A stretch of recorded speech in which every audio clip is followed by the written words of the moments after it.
There are a variety of electoral systems. We have plurality and majoritarian.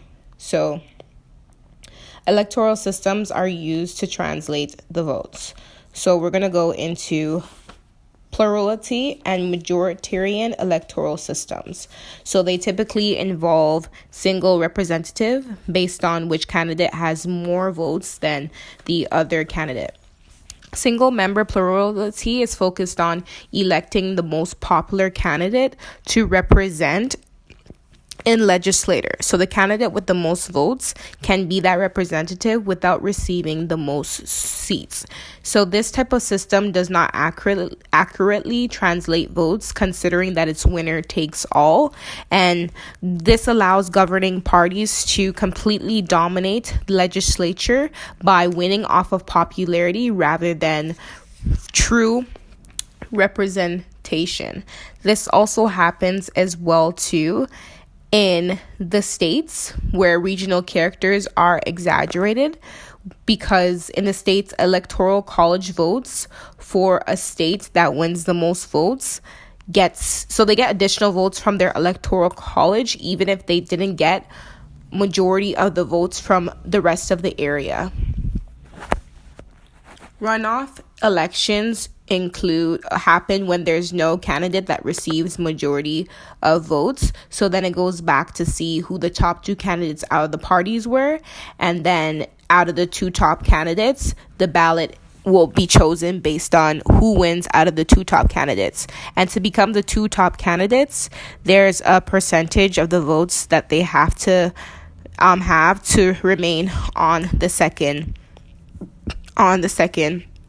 ballot. Preferential ballot includes voters ranking candidates in terms of preference.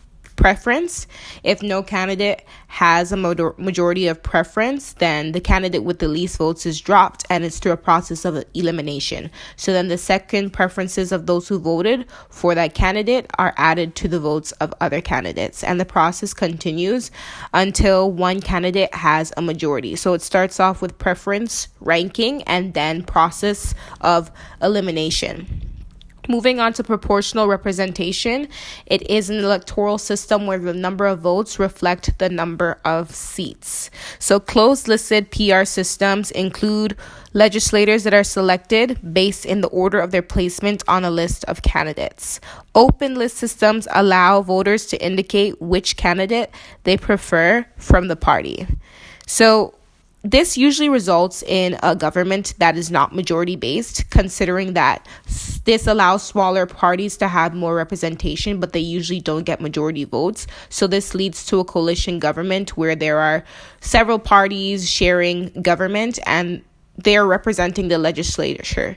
This kind of limits the connection that they have with the members within their district when there are so many different members representing those people within the district. So you might have some people who do not agree with some of the things that are being done, but because it's a multi-parties representing one district, it's kind of hard to have a connection with the legislator when everyone has a different view. So, and it also tends to give favor more to minority women more than people who are on the right. So mixed-membered proportional representation system, it's a mixture of selecting people based on who's the most popular out of each electoral district, and then selecting people based on representing particular electoral districts. So it depends. So one can vote for a party they prefer, and one can vote for the candidate they prefer. And then it's a mixture of the single member system and the proportional representation.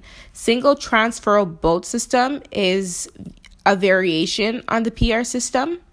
Candidates who receive a certain portion of first preference votes are declared elected. So they have to reach a certain number. That certain number might not even be the majority number. They just have to reach a certain number to be elected. And if not enough candidates receive the certain number to be elected, then the voter's second preference will be given that vote. So then the votes are divided again. And then this process is continued using third and subsequent preferences. So if the second preference doesn't have the most votes, the third preference is then considered. If the third preference doesn't have the most votes, then the fourth preference is considered. However, it does also do a process of elimination. So in the first round, if the first main preference does not have the number it needs to be a majority preference, but is at the top, the one with the least ones will go down. And then you'll consider the second preference. And then amongst the three, if the same thing happens, then the third one will go down. And then when you're down to two, you'll evaluate which one does not have the number.